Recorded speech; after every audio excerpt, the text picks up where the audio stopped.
Hi everyone, hope you're all staying safe and well. Welcome to the Citizen channel. We have our continuing look on the Citizen channel at Manchester City's history. We've got to this season, we've got to 1968-69. Yeah, we finished off last time, if you've been following these, of course, with our wonderful championship winning team, didn't we? 1967-68. So obviously we're on to 68-69. More glory to come, obviously, as you well know, whether you're an old guy like me or perhaps you younger ones should know your history as well. So today, please join me as we look back in Manchester City's history, season 68-69.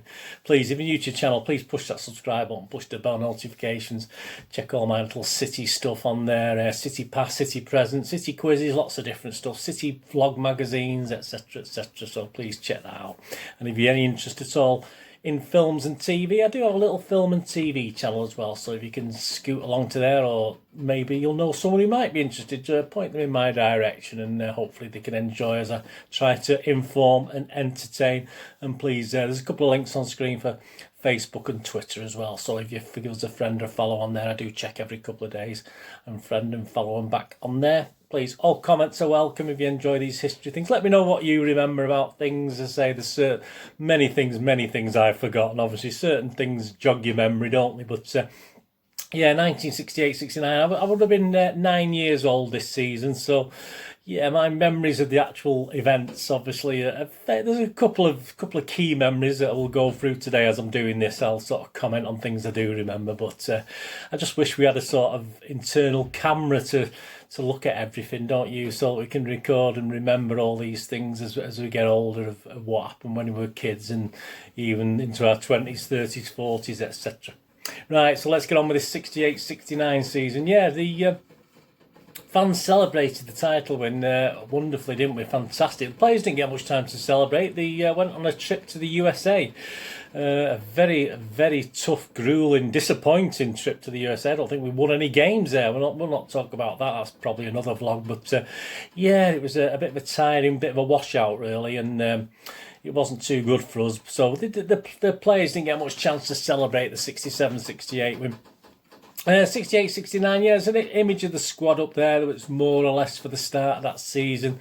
You look at the image there, you've got Oakes, Young, Heslop, Mulhern, Bell, Pardo, Summerby, Allison, of course, the coach at the time, Connor, Lee, Buck, Coleman, Doyle, Johnny Hart as the coach as well. So he had sort of coaching. Yeah, he was number 2, wasn't he, really, Allison? But I think he fancied himself as he was sort of coaching as well, wasn't he? But Johnny Hart's on there. And obviously, there's no Joe Mercer on that picture. Not odd. I mean, just a lot of these players' pictures, didn't always have the managers on, etc. Yeah, so despite that disappointing tour of the US, we kicked off, didn't we, with a Charity Shield match. Yeah, it was a Charity Shield in those days. I was there at this one. I do remember this being at this game because it brought back some great memories. A 6-1 hammering of the FA Cup winners from the previous season, West Bromwich Albion. And we did have a new signing called Bobby Owen, who got an image of him there, scoring the goal. Obviously, so he's made an interesting debut, even though obviously it wasn't a total competitive match, was it? But I do remember personally thinking at the time with that 6-1 win that we were unbeatable. I was only 9 months or so.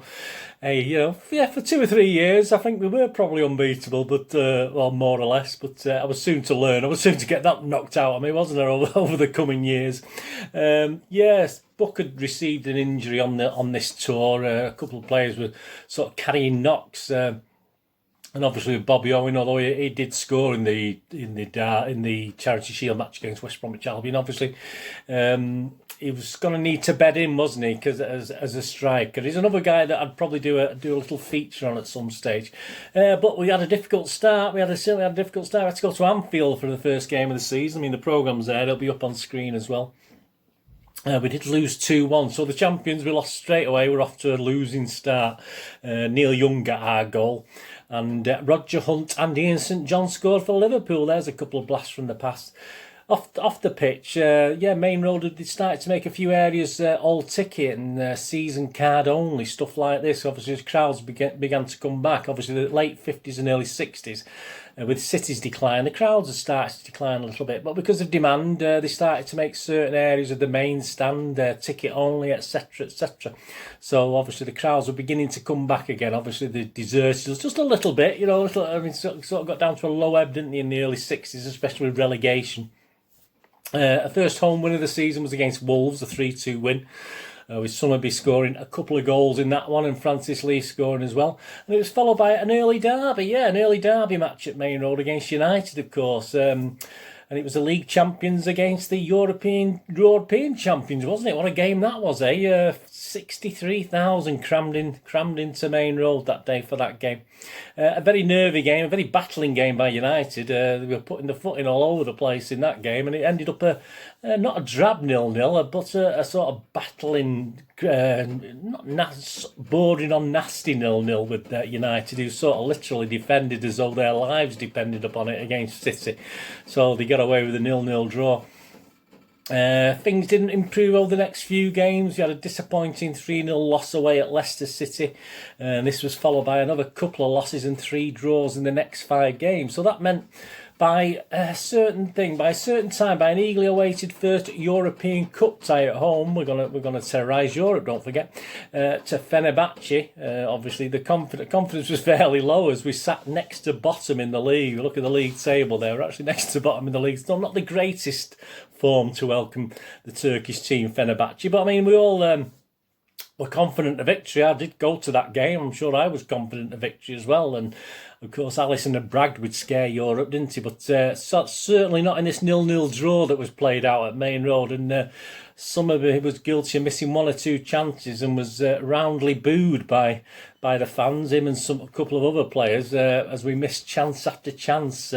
Just under 39,000 at that game. But not the greatest start to our European campaign, was it? And obviously it was going to get worse, wasn't it, after that? But anyway, 3 days later, after the jeers turned to cheers as City beat Sunderland at Roker Park 4-0. Good old Roker Park with a couple of league goals, Bell and Summerby. And even better, just 3 days before the second leg, before the trip over to Turkey, over 46,000 were at Main Road to witness a great 3-1 win over Leeds United, one of the big rivals at the time, of course. A couple of goals from Colin Bell.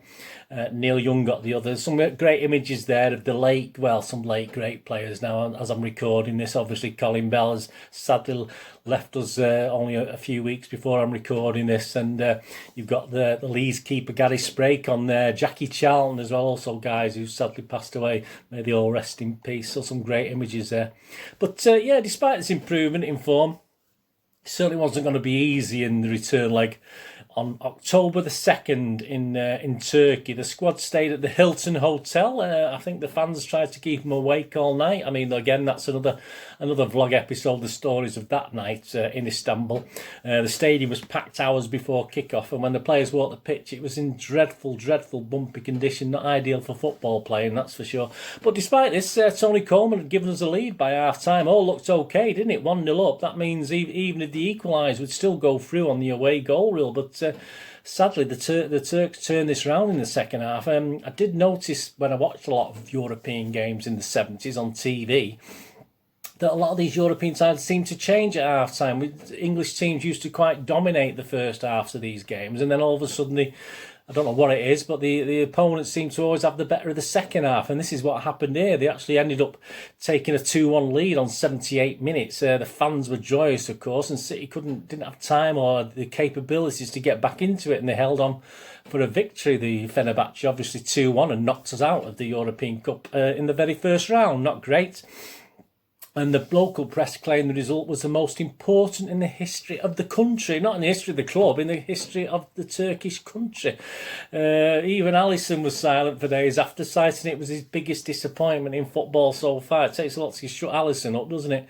So there you go, and we were invited back by the Turks. I mean, we were so happy they invited us back for a a tour after the season finished, but hey, there's more to happen before that. But yeah, they probably enjoyed it so much they invited us back for more. Yeah, so it's back to the league. We'd already been knocked out of the League Cup in the third round with defeat at Blackpool. We did actually beat Huddersfield in round 2, which was the first round we played in with a replay. It took us to a replay in round 2, but we'd already beaten Huddersfield. But 3 days after the Fenerbahce game, yeah, we tasted defeat again at Everton. Of course, this again is another vlog I've done on the red and black. This is the very first appearance of the red and black stripes at Goodison Park, and we lost 2-0. So it was not the greatest start, and the fans didn't really appreciate that. It wasn't, obviously, it would become so beloved by the City fans eventually. And they followed a run of inconsistencies. At least City were getting some victories. Don't forget the last City team to actually win a title back in the 1930s was relegated the season after winning the title. So we didn't want to really share that fate this time. So at least we were picking up some victories, mainly at home, but we'll talk about the home form and away form in a little while. We scored another 4 goals, this time unanswered against Spurs. Remember the Bally on Ice the season before, 67-68? This time on a mainly grass pitch. Yeah, we stuck 4 past Spurs, 4-0, with Lee 2, Coleman and Connor being the scorers. On the 19th of October, City had climbed to mid-table, so we got up to 11th. I mean, we weren't really threatening the leaders, but sadly, again, by the 7th of December, the inconsistencies return, and so with some poor results, we dropped down to 16th by the 7th of December. So we're getting towards the mid-season point, and we're just above the relegation zone. But by the visit of Chelsea to Main Road on the 11th of January 1969, that's always one of my favourite years, 69, when I became 10. I could walk to school. I didn't have to get taken to school. I could walk to school on my own when I was 10. So it's only around the corner, but hey, it was fantastic that I didn't have to be took by my mother or father.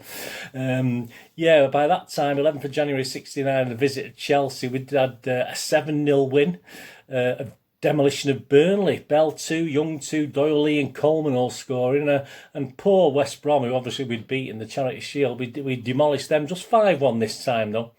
Again, with Young scoring a couple, Bell scoring another couple and Doyle scoring, and we won a pulsating game against Chelsea with goals from Bobby Owen, who'd found his feet at last with 2 goals, Lee and Young also. But yeah, as I said, these in and out results continued, but at least we beat United at Old Trafford at 1-0 thanks to Summerby on March the 8th in front again of a 63,000 crowd at Old Trafford. Home form, of course, remained good. It was fantastic. It was thanks to this that City eventually survived. We won 10 out of our last 11 home games in the league that season. Title winning form, obviously, if our away form had been half decent. In fact, the win at Old Trafford, which I just mentioned there, was only our second win away from home all season. And obviously, I'd mentioned the Sunderland game back at the start of the season. Remember that? So the win at Old Trafford was only the second time we won away. So it was our home form was excellent. It was just our away form was dreadful. I mean, there's some action images there on the home wins against Stoke on the 29th of March, featuring Bobby Owen again, Colin Bell, Gordon Banks there, a beaten Gordon Banks, Mike Doyle, Neil Young, a 3-1 win with goals from Bell, Owen and Doyle. And there's some images also of Leicester on April the 4th, a 2-0 win with both goals by, of course, Mike Summerby on that one. So the champions, that was the champions of the season before. We're going to finish a disappointing 13th, unfortunately, this season. But it had looked far worse at one stage, so we should be grateful. Thankfully, Main Road had inspired the team. Otherwise, we could have emulated our last title winning side and been relegated again. But there you go. Crowds at Main Road, although buoyant at the start, were beginning to drop as the season passed by. But despite this, City went on an FA Cup run, didn't they? And the crowds for those games remained quite buoyant when we played at Main Road. But let's get on to the FA Cup. Yeah, City struggled, didn't we? We struggled against third division Luton in round 3. Only a Francis Lee penalty saw us through that one. So there's no sign of what was to come. And then it was back up to St James's Park for the next round, and many thousands, not as many as in the league game the season before, the final league game, but many thousands made the journey up again to St James's Park. And a 19-year-old Tommy Booth was a star in a half-fought 0-0 draw. And it was back to Main Road where over 60,000, nearly 61,000 crowd were there to see a pulsating 2-0 win with goals from Bobby Owen again and Neil Young. Round 5 saw a comfortable win at Blackburn Rovers in a much postponed game that took place 16 days later than scheduled. Colin Bell pulled the strings in a 4-1 win with goals from Lee, scored 2, and Coleman scored the other 2. And then to the quarter-final against Spurs again, good old Spurs. A tougher affair perhaps in the league meeting, the 4-0 league meeting. And we only won by the only goal with a shot that went in off the post from Francis Lee. So it was on to Villa Park and the semi-final, wasn't it? A game with Alan Ball inspired Everton. Don't forget these Everton had already beat us twice that season. And obviously they'd followed up that 2-0 win at Goodison Park in our red and black kit. They followed that up with a 3-1 win at Main Road as well. And, of course, Alisson and Mercer negated that Ball effect, Mr. Ball's effect, by putting Mr. Dave Connor on him, who man-marked him out of the game, basically, that semi-final. The Everton fans weren't overly impressed with the performance that day. Again, another crowd of over 63,000 at Villa Park. And again, the red and black that had failed so miserably, of course, at Goodison against Everton was out there in evidence again, and Everton were a bit unhappy having playing in the gold. They were playing in gold and blue as well. Their fans weren't happy about that. It was a hard-fought battle, and it all looks as though it's going to go back to a replay to Burnden Park the following week. And Tommy Booth scored the only goal of the game, which capped off what many think was a real man of the match performance by Tommy Booth. Really came into his own this season, I think, Tommy Booth. Yeah, it would be City's, of course, that took us through 1-0. It would be City's 6th Wembley FA Cup final, a feat only matched by Arsenal at the time. So there you go. We've got no history, City, though, have we? So there you go. Leicester would be our opponents, and City confirmed they would wear red and black again. And the fans were warming to it a little bit by now, obviously. We'd also wore scarlet, not red, for the FA Cup win back in 33-34, of course. So it wasn't unusual. Alisson sat in the stands as he was banned from the bench at the time, obviously. And City mascot, you remember the City mascot, Paul Todd? He took his place on the bench at Wembley. So I've always felt so jealous of that little lad, I must admit. And I was only a little lad myself, wasn't I? So yeah, I was always jealous of he used to get on to run on with the players, and he was there all the time, wasn't he? Buck, of course, led the team, having just been announced as Joint Footballer of the Year with Dave Mackay of Derby County, so that was a great honour for him.